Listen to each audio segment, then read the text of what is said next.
Oh, there's another one. So many comments on my comment.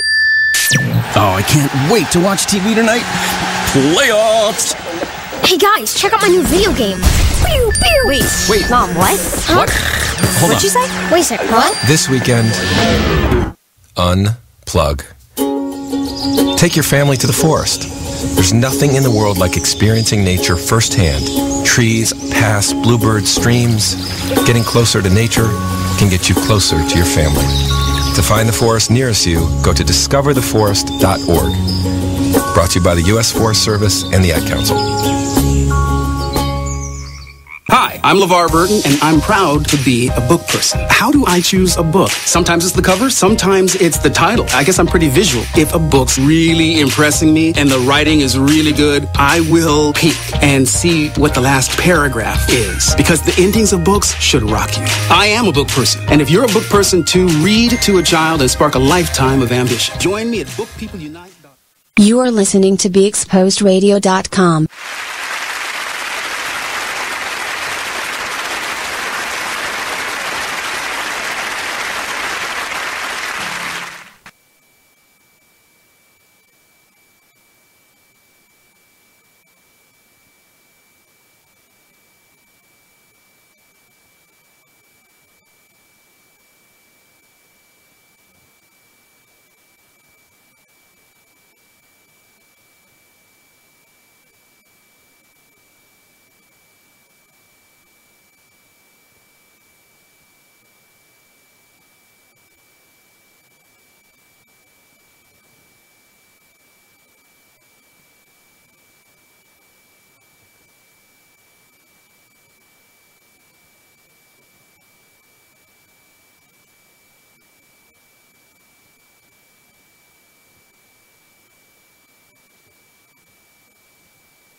Okay.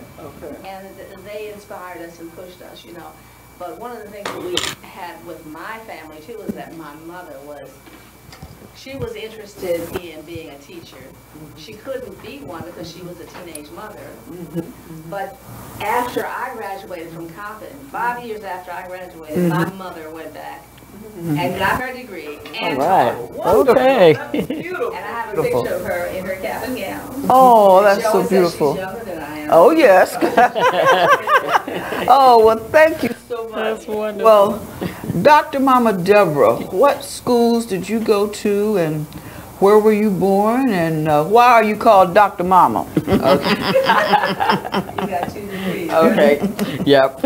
I was also born in Baltimore, and my first school was school 126. Okay, and I don't remember a name for it. I just remember the number. It was there on Eden and Biddle Street, Eden and Preston Street, I think it was. Yeah, and it was just like portable buildings and stuff that constituted the school. From there, I went to Herring Run Junior High School, and after Herring Run, I went to Mergenthal, a vocational technical school. Yeah, where I majored in like the secretarial thing or whatever it was. I don't know what it was. But eventually, I went to work at Morgan. I worked at Morgan several years before I started actually taking classes at Morgan. But I did get my accounting degree undergrad, and then my master's is in finance, both of which I got at Morgan State University. Now, why I call myself Dr. Mama. Yeah, okay. This was my thought. You know, my children were graduating earlier this year, one with a PhD from the Bloomberg School of Public Health, and one with an MD from Rutgers, New Jersey School of Medicine. So I was sitting around trying to figure out how I could get one of those schools to give me an honorary degree. Right. That's right, they should. They should. Since I didn't come up with a way for them to do it, I gave it to myself. Nothing wrong with that. And then I said, well, I can do that. I can do that. So I call myself Dr. Mama Deborah. Yes. You can interpret it any way you want to. You can say I'm Dr. Mama because I'm the mama of doctors. That's right. Or you can say I'm Dr. Mama Deborah because I have a doctorate degree, which I think I do in successfully putting kids through school. Yes, okay. Yay, Bo. Yay, Bo. Call it. Yay, Bo. I was the first teacher of my children. I say that all the time. I was the first teacher, and I take full credit for their success. Okay? You should. Wonderful, wonderful. Thank you so much. Mama Cheryl, where were you born, and what schools did you go to? Well, like everybody else at the table, almost. Almost, right, 70. I was born here in Baltimore. Wonderful. But I wasn't raised here. I was raised in Lawrenceville, New Jersey. And from Lawrenceville, New Jersey, I went to school from kindergarten to 11th grade. And then my mother remarried, and I returned to Baltimore. And I did my senior year of high school here at Edmondson, which is now Edmondson Westside. Then it was called Edmondson High School. After that, I went right to Delaware State University, and well, now called University. It was just Delaware State College, and that's in Dover, Delaware. And then when I returned after getting married and having children, I ended up going back to get my graduate degree at Coppin, which is now Coppin State University. Wonderful. It was called Coppin State College at that time. Right. So. Well, I have to say that I also went to Hopkins to get a master's, and then I went to the University of Maryland, College Park to get a PhD. Oh, wow. Those were Well, so it's a connection here with Morgan and Coppin and Johns Hopkins. And now let me ask you this, Mama Cheryl. When you was there a difference of going to school in New Jersey and going to high school here? Because you went your senior year was here in Baltimore, right? Yes. Now, was there a difference? There was a major difference. Okay, will you share that with us? A major difference. Well, in New Jersey, you know, it was a very diverse community. So we spent our years being like maybe the only black in the class. Or maybe there was two. Maybe my cousin might be in the class with me. But coming to Baltimore was a major culture shock for me because the entire school was African American, except for one white boy in the entire school. I mean, there were teachers that were, you know, some white, you know, and some African American. but predominantly the school was African American. It was a very large school, you know. So what I learned in my senior year, I had already learned in the 9th grade. So the difference in the education was just massive. Wow. You know, and really made me feel like the students that I was matriculating with were way behind, and to this day, I feel that way. You know? So Edmondson is not the same school that it was. Okay. It was considered back in the 70s to be one of the top schools, along with City College and Poly and Western. As a matter of fact, it was my mother's cousin, Susan King, who was a counselor for Baltimore City Public Schools, and she told my mother what choices I had when I was coming. I see. You know, and so she gave me the choice of Northwestern, Western, or Edmondson. Well, Western I knew was already not going to happen for me because I didn't want to go to an all-girls school. You know, coming from a mixed, you know, gender environment, and so it was between Northwestern and Edmondson. And so I chose Edmondson. Don't ask me why, because later I discovered that everybody in the community in which my mother found her homestead was going to Northwestern. So I kind of like missed that boat. So I kind of like felt like I was at both schools, but at the same time, Edmondson was a good place to be. You know, it was a good place to be. And I still have long time friends from there. We just celebrated, who was it last year, our 45th high school reunion. Wow. That was amazing, you know, to see people who were coming in there. Walkers in wheelchairs. I know that's right. It was like, well, Dr. Jan, let me ask you, in all the schooling you went to, because you've gone to a variety of schools, were you faced with any discrimination or racism or bigotry or prejudice? And if you were, how did you combat that? How did you get through that? Well, I'm sure there was some. I think I ignored it because I was busy. I was going to get through. And I wasn't going to let anything deter me. Because when I was at Hopkins, a friend of mine and I decided we were going to go to a white school because we had gone to all black schools all those years. And we went together there and found out that there are smart people in every race, and there are dumb people in every race. And that was a real eye-opener for us because, you know, the thing is that I'm 81 years old. Wonderful, and so wonderful. through the years, in my experience, it had been that you talked about white people, but you didn't see them. And you didn't interact with them, you know. And so to interact with them and to see that they were just like us, you know, some good, some bad, some crazy, whatever. So it's interesting. In one of the classes that I took when I was at Hopkins, was an assistant superintendent from the Baltimore City school system, and it was, at that time, I want to say it had become more integrated by then. And she asked me if I would be involved with her in a project, because they were going to do something that was the precursor, I know now, to public television. And so I agreed to teach, and so I taught, instead of in the school system, which I had done for 5 years with this regular classroom, I was teaching on television on all 3 channels, math, science, social studies, history, and so forth, to different age levels. So I was a TV teacher. And then after a time, others came in, and we wound up with about 8 TV teachers. Did that for 11 years. And then I got an opportunity to work at WBAL with a show called North Star. And so that was on, and I was a co-host along with a guy named Bob Cole. And so what we did was find out what was going on in the black community. We focused on the African-American community. And we'd be telling these really interesting stories about some things that black people were doing to help themselves. Yes. The community, Yes. their children. Yes. It was really good.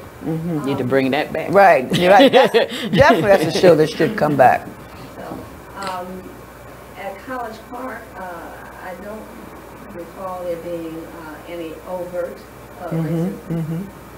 But I'm sure there was probably some. But as I say, by the time I went for the PhD, my husband and I had 4 children.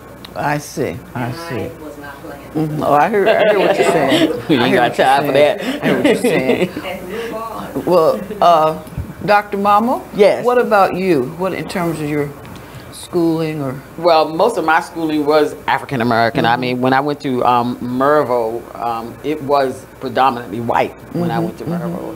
And of course, there were people with their comments and all of those kind of things. And all I did was give them one of mine. I love it. I had no real problems with me. Wow. You gave one of yours. I love that. One back. That's right. Now, what about you, Mama Cheryl? I think that when I was living in New Jersey, it was covert. And you didn't know it was happening until it already happened. I'll never forget my third grade teacher really thought that I had a really good eye to find books on her bookshelf until one day I couldn't find it quick enough for her. And then she stopped asking me, you know, and I was the only one in the classroom. And so being that sometimes the only one in the classroom, you felt like you had to be 10 times better. And that's one thing that they would tell us in our community. Oh, yeah. And it's just like, you got to be better. You got to get this done. You got to get your education. It was just no question about it. And then I remember I was in the 5th grade, and Mr. McNabb, I'll never forget him. I mean, I really remember the names of these teachers in elementary school. And he went around the room and he asked everybody, well, where did your people come from?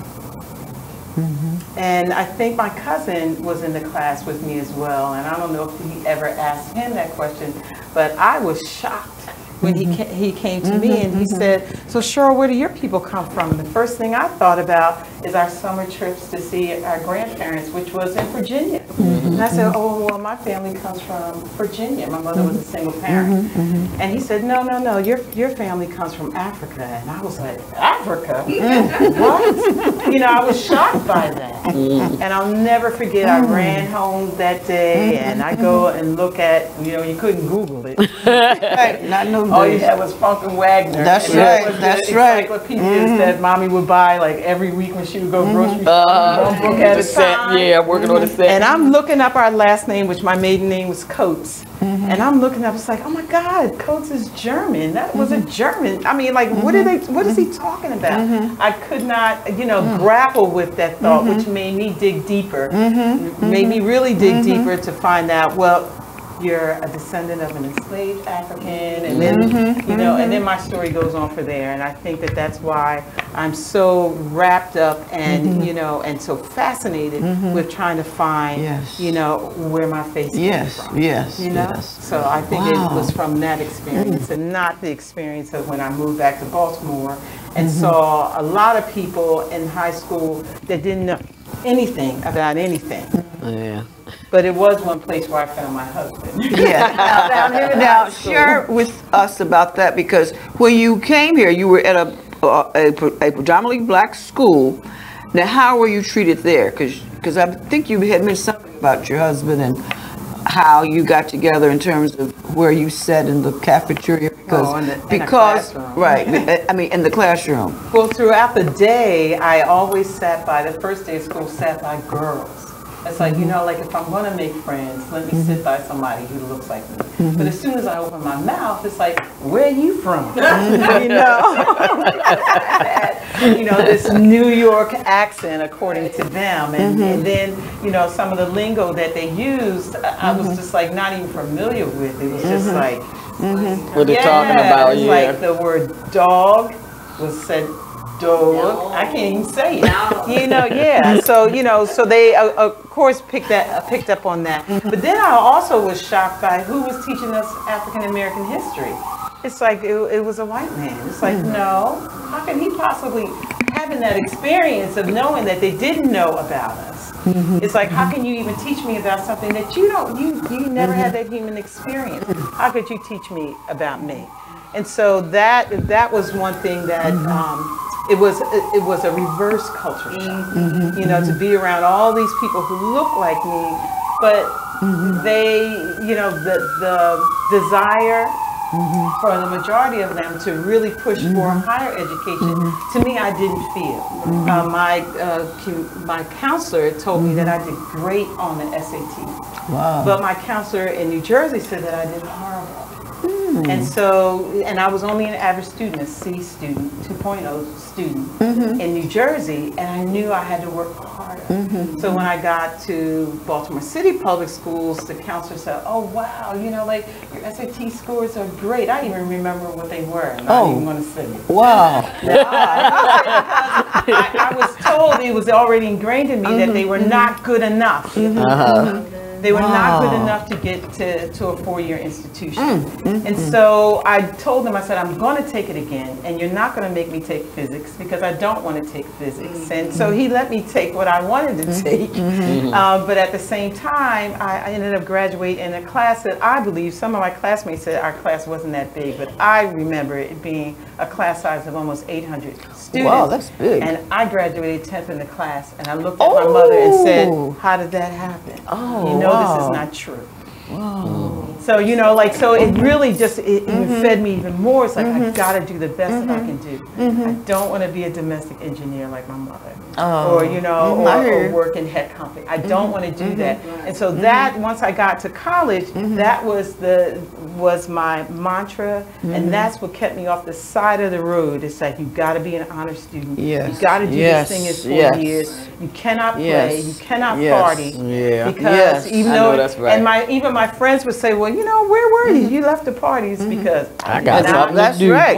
That's right. I got something to do. That's right. Yeah, so, you know, like, you know, I ended up graduating from undergraduate school as an honor student. Oh, that's wonderful. You know, like, because I was not going to play. That's beautiful. That's beautiful. And that's something. Go right ahead. Dr. Jan? I have to mention something. I think we were so lucky in my generation to be born and raised in the Baltimore community. Yes. Because we had Pratt Library and we had Field Museum. And both of those places were welcoming to people of color in ways that other places were not. And we knew we were rejected by so much and so many. And I remember my mother would walk us. I think she was just trying to keep us busy. But she would walk us every Saturday from McCullough Homes down to Pratt Library, Children's Department, where we would get a stack of books. And we could read all those books and then come back the next week and get Wonderful. And they were white librarians, you know, because at the time they were not. That's right. That's right.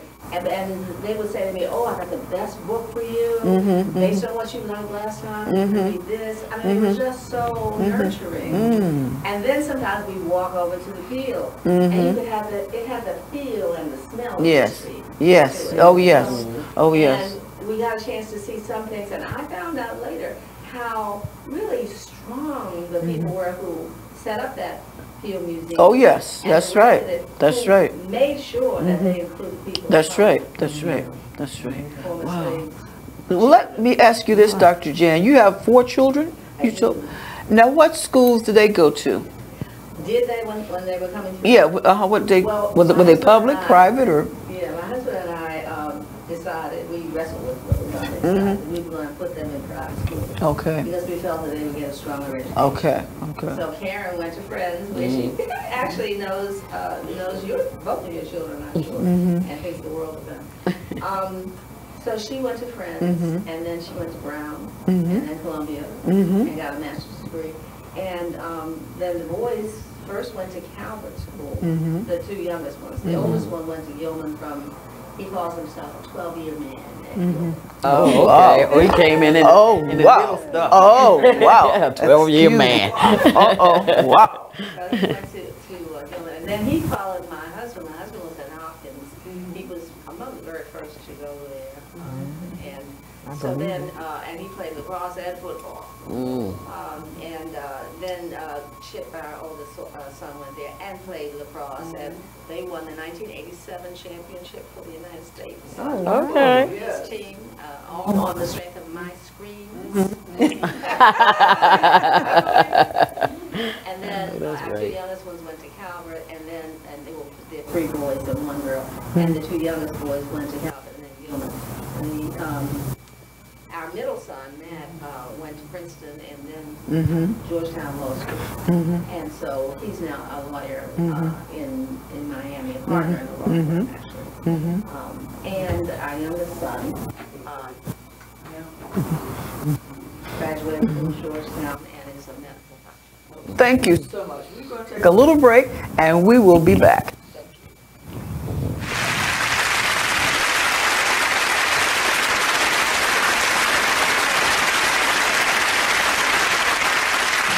There's a rumor going around that Tyler Perry and Oprah are beefing. Join the Just a Bit Outside crew every Monday, 8 to 10 p.m. on BeExposedRadio.com. You want to start off?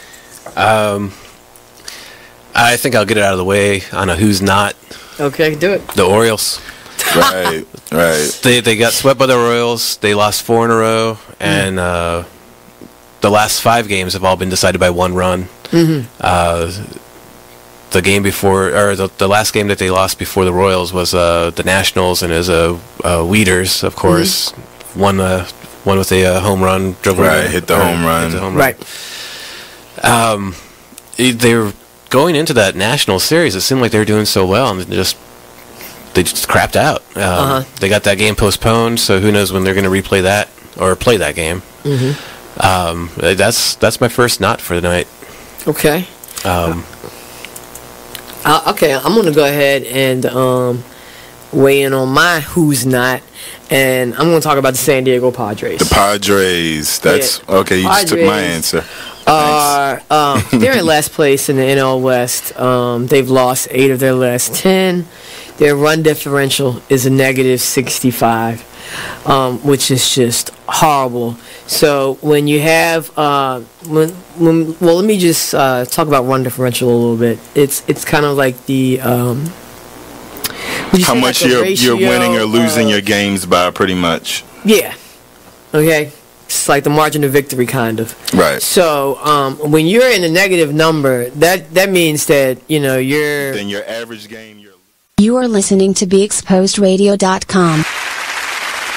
Because there's been a lot of questions about the public schools and focus on that. Okay. Welcome back to How We Got Over. Dr. Jan, you were talking about the schools your children went to, and you said how they were all private. Now, as a child, you went to a public school, am I correct? In Baltimore, all the way through. So why did you decide to put them in private school?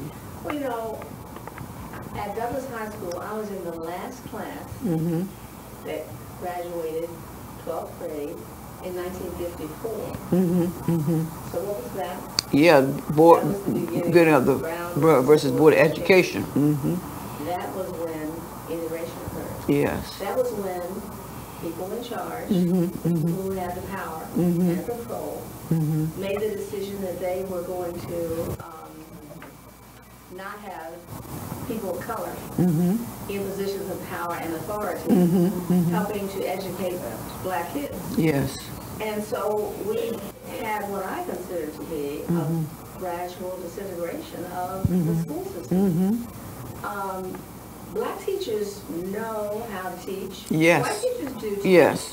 But to separate black kids out so that they're not getting quality education, to not give the supplies. I mean, for example, you don't have a science lab, you don't have the textbooks, you're giving the discarded textbooks of other schools.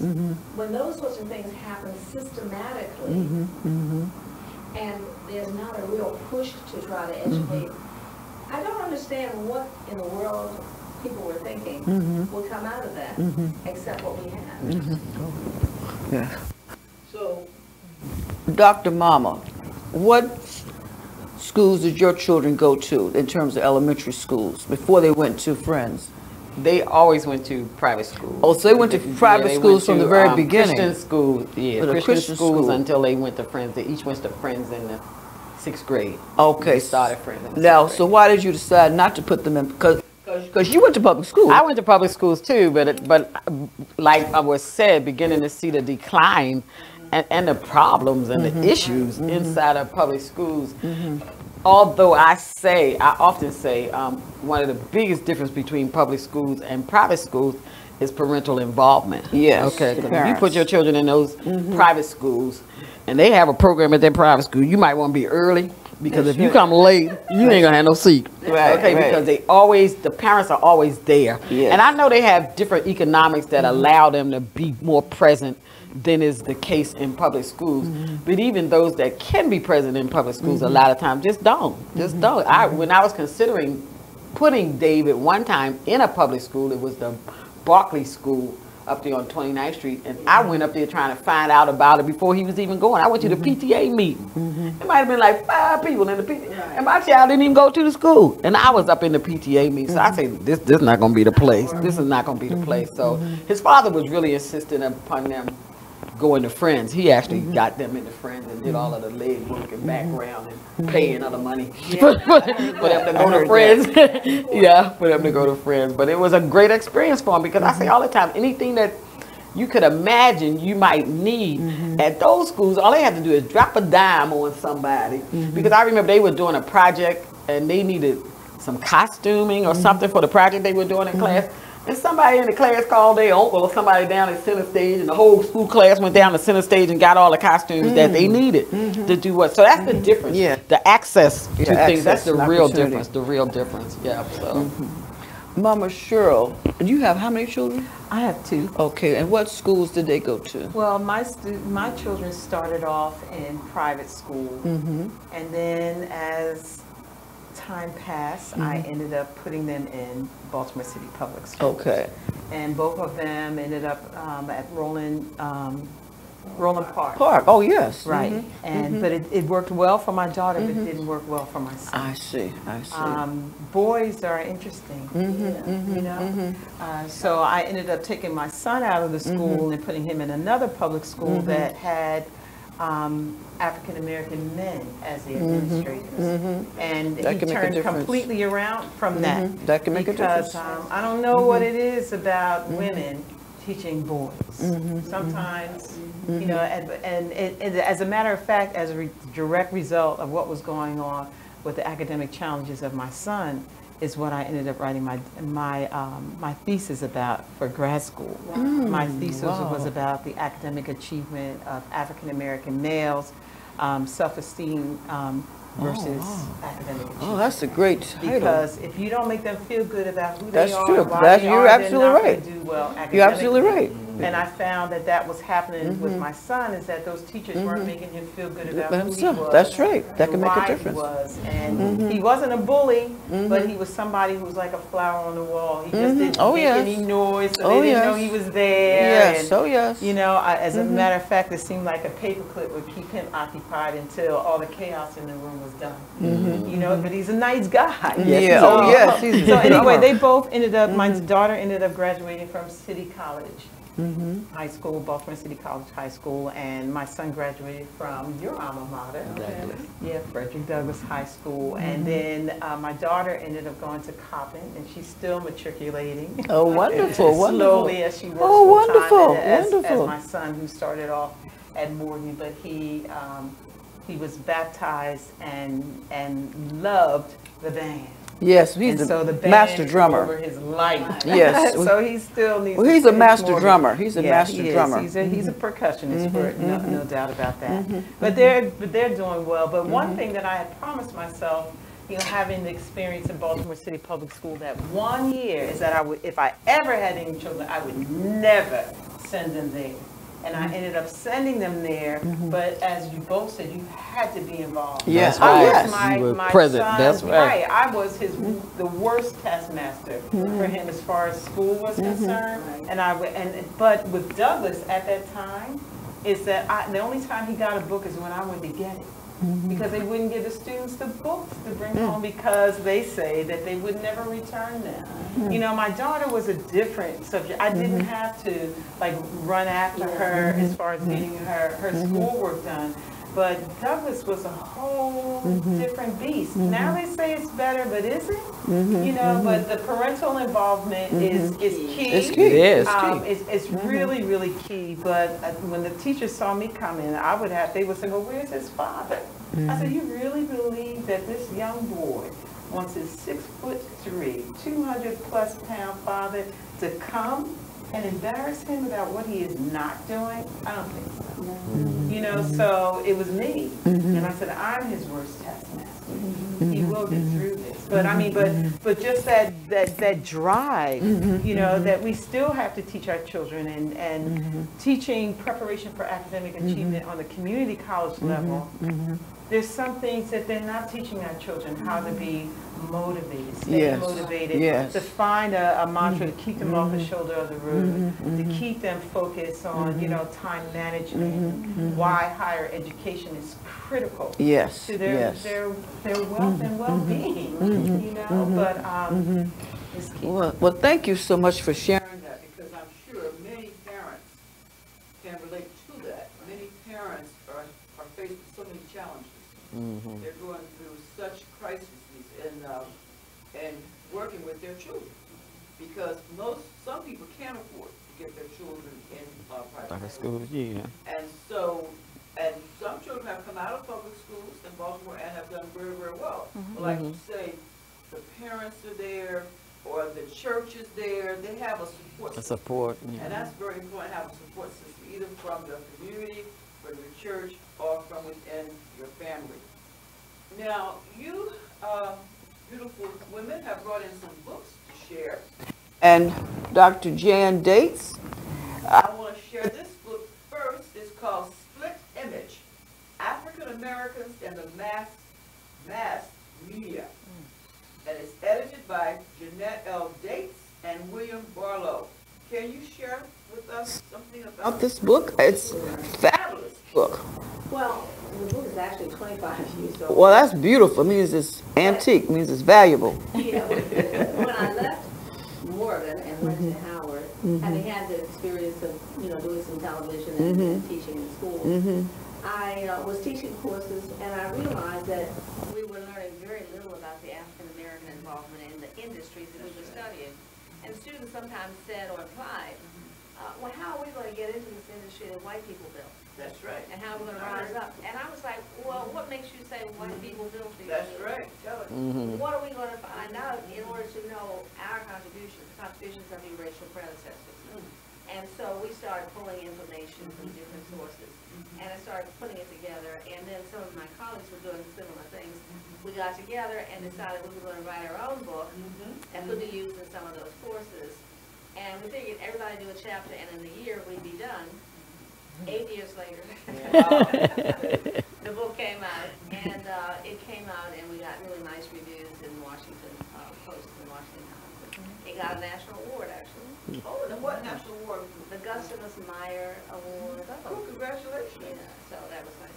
And but the thing is that we looked at the radio, the music and recording industry, television, film, advertising, public relations, broadcast journalism, print journalism, 8 of the mass media industries, and talked about the African American involvement in each one of them.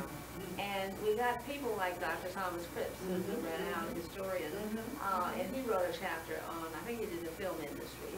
And Lee Thornton was a wonderful broadcast journalist, and she did that chapter. So we got some of those talented people. And I actually wrote 6 of the chapters, because some of the people that we tried to get to write the chapters would not meet the deadline. Oh, yes. You know, making the revisions, and I would then just say, all right, fine. So there you go. So that's how that. Well, I highly recommend this book. This is a must. Now, your latest book is called From Blackface to Black Twitter: Reflections on Black Humor, Race, Politics, and Gender. And this is by Jannette L. Dates and Mia Moody Ramirez. Right. And Mia and I got together because she wants to be an administrator. And so the Association of Education and Journalism and Mass Communication has a problem where they put people together.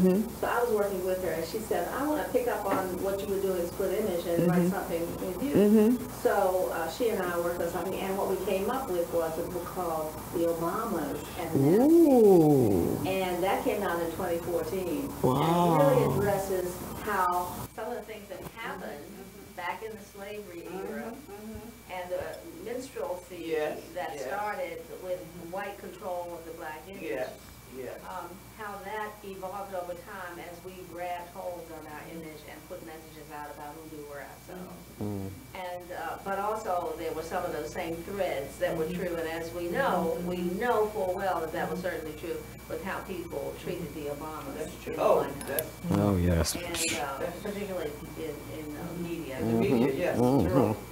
And the Black Twitter and the various Twitters and the Facebooks and all that.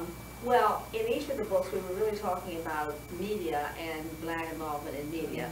And one of the things that came up was that there was an opportunity for me to work with NBC on doing some research on Black comedians to do a series on how Black comedy evolved over time. I started working on that. We lost funding for that project. And so then I decided I would call Mia and say, let's work on this together and make a book instead of doing a TV series. And so that's how From Blackface to Black Twitter came into existence. So looking at how African American comedians use humor to help move the needle on Black people in our society. Because some of them, people like Sinbad and Bill Cosby and some of those who didn't address race. They just said, we're human beings just like anybody else. And so they were, their humor was, all encompassing. And some others like Richard Pryor and Chris Rock and Gregory. Right. They were in your face. I'm going to tell you like it is. You're screwing up. You're making the world worse and so on. And they were very direct. So what they did was really show and go back and focus on that. Now you having a book signing. Yes. And when is your book signing and it where? Is October the 7th at the Peel Museum. I mean, the Peel Center. I still say museum. But, for historical reasons, I think it's an excellent place to go. It is. It is. And we're going to go to Pratt also. Okay. But those are the two places that in my childhood I remember being accepted and respected. Wonderful. And this will be Sunday, October the 7th. From 2 to 4. From 2 to 4. And the Field Center is on Holiday Street, right? 225 Holiday Street. Okay. City Hall. That's right. Now, Dr. Mama, you brought in 2 books. You care to share why you brought these books in? Well, I really brought them because yesterday we went to a sister circle. Where we were honoring and respecting ancestors. Oh, and yes, elders. yes. And I always travel with what is my favorite book. Oh, yes. By the I have Dr. that Martins book. because this book for me kind of like gave me a sense of self, understanding who I was and my place and the things that happened around in the family that we didn't even have names for and those kind of things that I got out of that book. So that's why I have that one. And then I also have this from one of my sheroes. Yes, that's right. I don't go far without this. One of mine too. That's right. Mama Mary, who actually made a big impression in not only my life but the lives of my children. That's right. And for that, I'm eternally grateful to them as well as to the Doctors Martin who did the same thing. Yeah. It's called The Black Extended Family by Elber P. Martin and Joanne Mitchell Martin. And in case you don't know, they are the founders of the National Great Blacks in Wax Museum. The National Great Blacks in Wax Museum. And Dr. Elmer Martin taught at Morgan. Yes. He was in sociology. Social work. Social work. And Dr. Joanne Mitchell Martin, when Dr. Martin passed away, she took it upon herself to continue the work and keeping the National Great Blacks in Wax Museum alive. And she is the founder and the director of it, and it's doing very, very well. And she is just one of the sweetest persons you ever want to meet. And so I highly recommend this book. This book, my autobiography, A Tale That Is Told by Mother, the beloved, esteemed Mother Mary Carter Smith. This is my partner in, I won't say partner in crime, but my partner in storytelling, love, and service.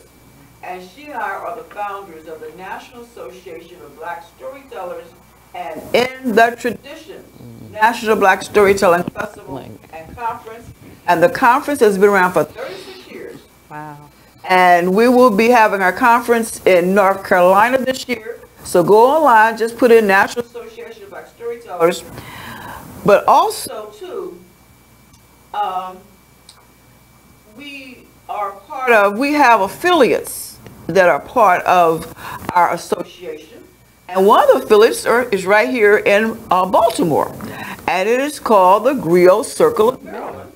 And Mama Deborah, Mama Cheryl, and I are both members of the Griot Circle of Maryland. And so, Mama Cheryl, you may want to say something about the Griot Circle of Maryland. Okay, well, we meet every first Saturday of the month at the Walbrook branch of the Enoch Pratt Free Library. Our meeting starts at 12:30. We encourage new members to come. We're going to have our love stories. Yes, so when is our love stories? October the 7th, 2018. Yeah, from 3 to 5 or 3 to 6, I think it is. 3 to 6. Yeah. Yep, at the Arena Players. Yes, the Arena Players. And the tickets are $20, but we have some free tickets to share. Yes, if sure you do. call in the station or stop by here, you will get a free ticket to come and join us. And we start at 3, so at 2 you can go and get a book from Dr. Jan, and then just join us at the Arena Players. Now, Mama Cheryl, you brought in some books. You want to share the books that you brought in? Well, the book that I brought in is are books about they're really special books that were written by family, friends, and associate of my grandmother, I would have to say, out of Lancaster County, Virginia. And they talk about the historical preservation of education and the achievements of freed African Americans in Lancaster County, and how education was so important for that. And as well as the doctor who was in that community, his family wrote a book called Fight on My Soul, and it's about Dr. Morgan Norris. And it's just about, like how we preserve the community in Lancaster County, Virginia. My family is from Kilmarnock, Virginia, and Whitestone, Virginia. And what I discovered in these books after finding them after my stepfather passed was that my grandmother had a lot to do with helping to create education for her children in this county, and how one thing that they did say in this book, I didn't tell you, Mama Linda, was about how we got over. We talk about that on how education was so important to the community, and that it was important for our children to read and write. And my mother would always say that she and her sister shared shoes. Like her sister would go to school in the morning and she would go into school in the afternoon. My mother is now 97 and she claims she don't remember ever telling me that story. And I said, you just don't remember, but it was really important for them to go to school, and they had to walk. Oh yeah. So of course public transportation was not prevalent back then, but they had to walk to school. And so if you had to walk to school, then you were going to get the best. Yes. And so they also talked about how higher education was then called normal education. That's right. As you spoke about Compton, that was called normal school. But the reason why that was done is because some of the teachers were untaught, and they wanted to make sure that the teachers had an education too. And so it was real important that we instill in our younger children today that they must get their education. Yeah, the value of education. We do not want to start all over again, and what we're feeling today is that we're going to have to start all over again.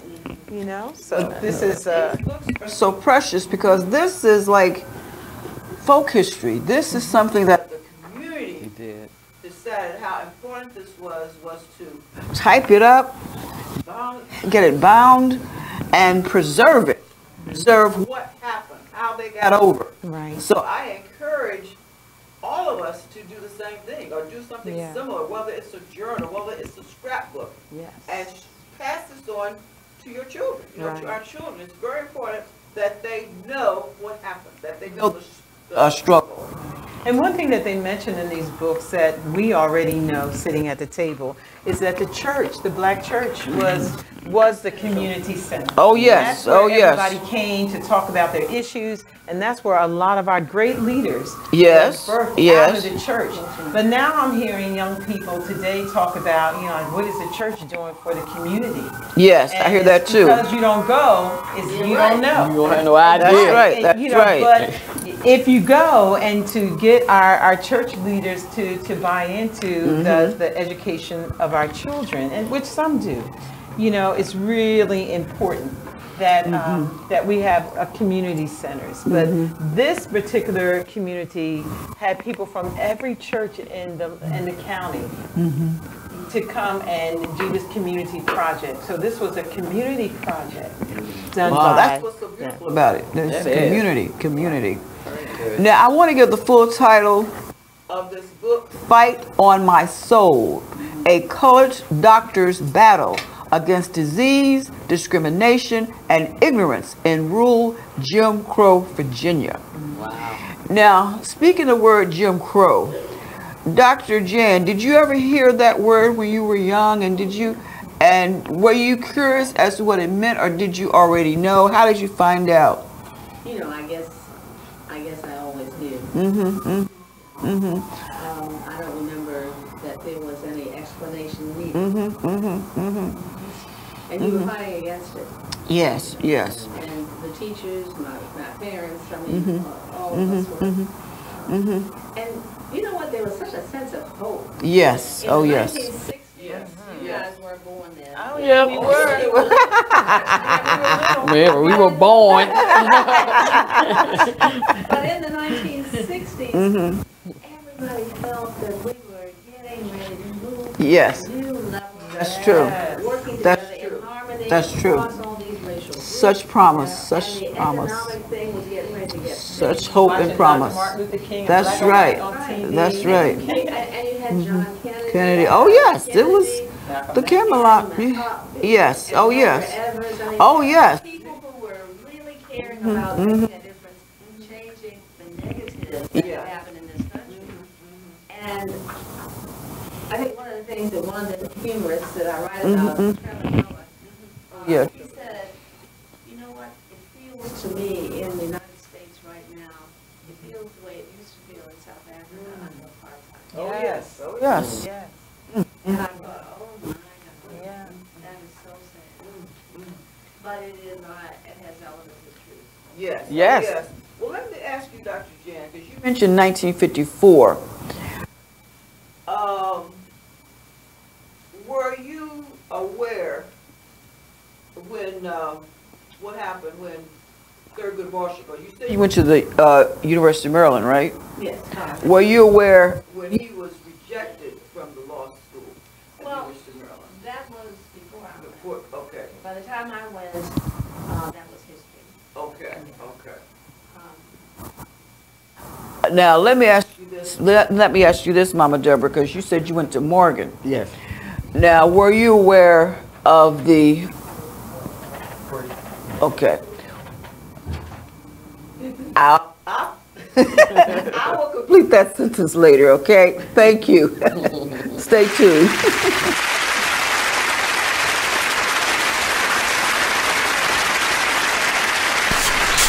Whoa. The moment my son saw a redwood tree. It's huge! Is the moment I knew that for him, You can't even see the top of that thing! even the sky has no limit. There are some moments only the forest can inspire. Find yours at discovertheforest.org. Learn about forests near you and discover cool things to do when you go. Your moment is out there. Find it at discovertheforest.org. Brought to you by the U.S. Forest Service and the Ad Council. And we're back with more Cheryl Underwood Radio. Thank you, super producer. Hey, don't forget we got the podcast, The World According to Cheryl, the podcast, Cheryl Underwood Radio. We Upload new content every day, right? So you can download it. So we got radio theater, we got archive version of the show, we got podcast version of the show. Man, I got a chance to finally listen to that Howard Stern Foxhole. Oh, really? What? You were supposed to send us the link. I know. I'm scared to send it. Okay. Man, is it like a language or something? Yeah, were they alluding to when we talked about when we was on the Foxhole? Jamie Foxx thing? Yeah. Oh, Lord have mercy. I was listening to Howard Stern every day back then. Yeah, and I didn't know Howard Stern was gully like that. He went in. Yes, but he was not a fan. But he was throwing me off. You not a fan? No, he wasn't a fan of it. I can't even remember how the beef was. I think what it was he talked about Gabourey Sidibe being fat and not having a career, which I'm like, she has a career, but he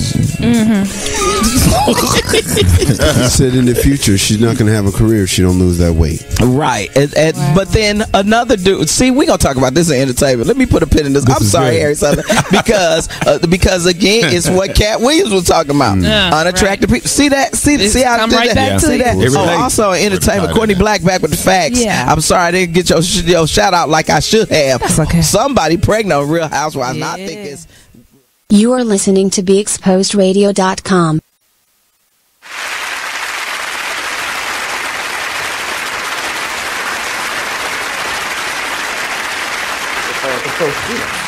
And so I want to bring up that point. Okay. Welcome back. I was in mid-sentence, but I haven't forgotten what I was saying. I was talking to Dr. Mama Deborah, asking her about Morgan University and the politics and the different things they did to promote civil rights. And so I wanted to know, did you hear about the sit-in that Morgan students did at Reed's Drugstore? And did you ever go to Reed's Drugstore? What type of place was it? Because I've heard so much about that drugstore. And they did this before the sit-in took place in Greensboro, North Carolina. Even though Greensboro, North Carolina, their sit-in gets all of the credit and all the PR, and people go down there and visit it. But in Morgan now, at one of Morgan's buildings, I think the Student Center, there is a mural of the students at the Reed's drugstore. So can you tell me whatever you know about Well, I remember the drugstore. I certainly wasn't at Morgan when they did that. And I'm not sure if they did it at the one downtown or the one that was in Northwood.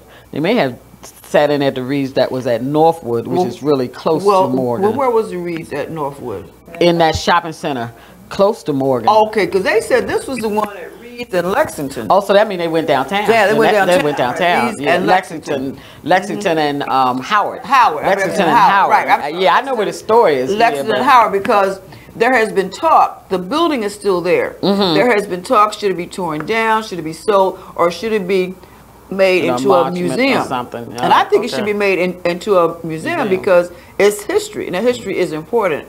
Now, did you ever go into Reed's Drugstore? Was Reed's Drugstore still open? It's not still open, but I mean, it wasn't then. Yeah, I've been in Reed's Drugstore after we could go in Reed's Drugstore. Okay. Because they had several. It wasn't just the one downtown. It was like a chain. It was a chain. It was a chain. Okay. They had several of them. Okay. Well, I have certainly enjoyed all of you coming in here, and Dr. Jan had to leave because she stays so busy. She's one of the busiest 81 young ladies in the business. She's always on the go. But I have certainly enjoyed you, Dr. Mama Deborah, and you too, Mama Cheryl. Your kindness, just willing to share, because as you can see, they are storytellers. And I want to ask you, all that you've shared, all that you've been through, how did all this lead you into storytelling? I ask you, Mama Deborah, and the same question for you, Mama Cheryl. Well, I'll start like this because David and I, we have a group called Discover Me, Recover Me, and we say that everybody has a story. Life in and of itself is a story. Right. So it's just a matter of how much of it you're going to tell and how truthful you're going to be in the telling. So different situations allow you to tell different parts of your story. And basically, I have this t-shirt I started to wear, you know, it says storytelling is the the original social media. It is. Okay, It is. and It it is. It really is. So it is a great way to come to know things as well as to come to know one another. Yes, because it oftentimes we approach people with the assumptions that we have in our heads of who they are. That's right. And we never take the time to hear That's right. their story. That's right. Or to understand people. Yes. You have to listen to You their have to stories. listen to You have them. to That's listen to right. their You have to stories. listen to them. That's true. Mama Cheryl. Well, I would say that my storytelling came from me following your children and my son as growing griots. I would say that, but not only that, you know, like listening to and experiencing with my mother and my grandmother, who I always considered to be like my pen pal and my best friend, who taught me a lot about crafting and just using all the skills that we have as far as being an eloquent. How do you say it? She was an orator. She orator. Was yes. Orator. And she was a missionary, so she was always speaking about how important it was for you to stay connected to people and to hear their stories, even though she really didn't share a lot of her own. One little story that I have to tell is that my mother. Please share. And my uncle and aunt who lived in New Jersey, all of us lived on the same street in New Jersey. And we would always drive 6 hours to Lancaster, Virginia, to Kilmarnock to see our grandparents, who we would spend weeks with, summers with. And we always said that we had the original chicken box because we couldn't stop anywhere on the road. That's true. I know that's right. There was no place to stop except paper bag on and the side of the road. No, but we had ours in a shoebox.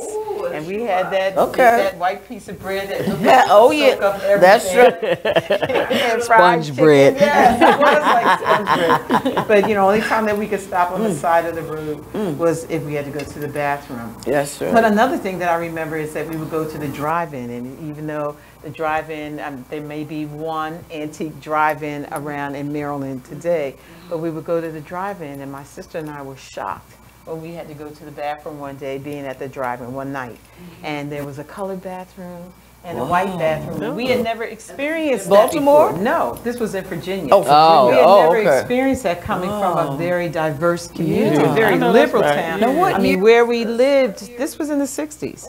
And where we lived in New Jersey was between Princeton University and now Rider University. Wow. So it was very, very liberal. You know, even though we still had to be 10 times as great as our white counterpart. But at the same time, having that experience is when we really experienced Jim Crow. You did not want to stop on the side of the road for anything other than be quick, and get back in your car. I know that's right. So it's really important that we continue to share these stories and experiences with our children because we're reliving it again. Oh, yes. And again and again. Yeah. Yes, there's nothing new under the sun. That's true. That's true. And Mama Cheryl, you are a fantastic dancer, and you are a wonderful singer, and so as well you are a craftsperson, and you make. Now I know you make animals and doll stuffed animals and roosters. Because I have a Bigfoot rooster that you made, and I have a rabbit. I love my rabbit. And Mama Cheryl makes hats. The hats. No, Mama Deborah. Mama Deborah makes hats. She is wearing. And so, what other things do you make? Well, I've been sewing for over 50 years, and I've made everything from wedding gowns to shrouds. Oh my goodness! Wow. And the dolls that I have been making lately, it's been something. It's only because of the birth of my granddaughter, and she likes playing with dolls. And even though she believes that all the everything that I make belongs to her, you know, but sewing is a passion. I do costuming as well, and we've done we've costumed many of people here and in Baltimore, and I currently teach African dance for Dance Happens, and that's a dance company here in Baltimore. Wonderful. Yeah. So wonderful. Well, Mama Deborah. Yes, ma'am. Dr. Mama. You know, NABS has a theme song, an unofficial theme song called I know I've been changed because Black Storytellers just call my name. So will you kind of take us out on that, and we thank all of you for listening. And please go online and look up the Creole Circle of Maryland. Look up the National Association of Black Storytellers. You can Google Dr. Jannette Date's name and find out more about her. I recommend all of these books you saw here today. And hopefully you can still get Fight on My Soul. Because if you go online, you can find everything. You can find everything. So, Dr. Mom, will you please take us out with Okay. Lord, I know I've been changed. Lord, I know I've been changed. Lord, I know I've been changed. The black storyteller done called my name. Lord, I know I've been changed.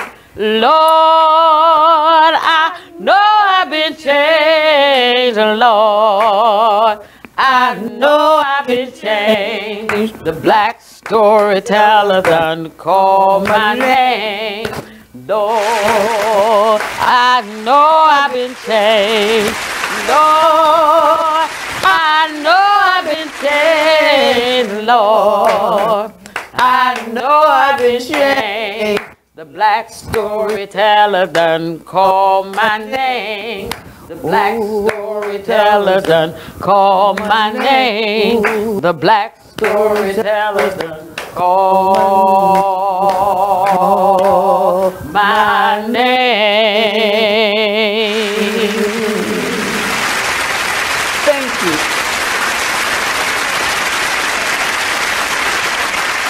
The station, the Artist Exchange, here at 200 East Lexington, and use Mama Linda, say Mama Linda, or Dr. Mama Deborah, or Mama Cheryl. You can have a complimentary ticket to Love Stories, sponsored by the Creole Circle of Maryland. That's going to be at the Arena Players, and this will be October the 7th from 3 until 6 p.m. 3 until 6 p.m. And don't forget to Google the National Association of Black Storytellers and find out more about us. Find out about our festival. It's going to be in Cary/Raleigh, North Carolina. And if you can't come to that one, join us in 2019 because we're going to be in Montgomery, Alabama. Yeah. And then if you can't come to that one, well, this started in Baltimore, this festival. And every 10 years we come home. We come back to Baltimore. So our 40th year, our 40th festival, Lord willing, and the creek don't rise, we will be in Baltimore 2022. Yeah. So you can get ready to start planning for that one because that's going to be a big one, 40 years. And the fact that Mama Mary is one of the people who started this, and as the ancestor, she is smiling down on us and very proud. And we hope that we are doing her proud as well as the rest of the ancestors proud. Thank you. Thank you.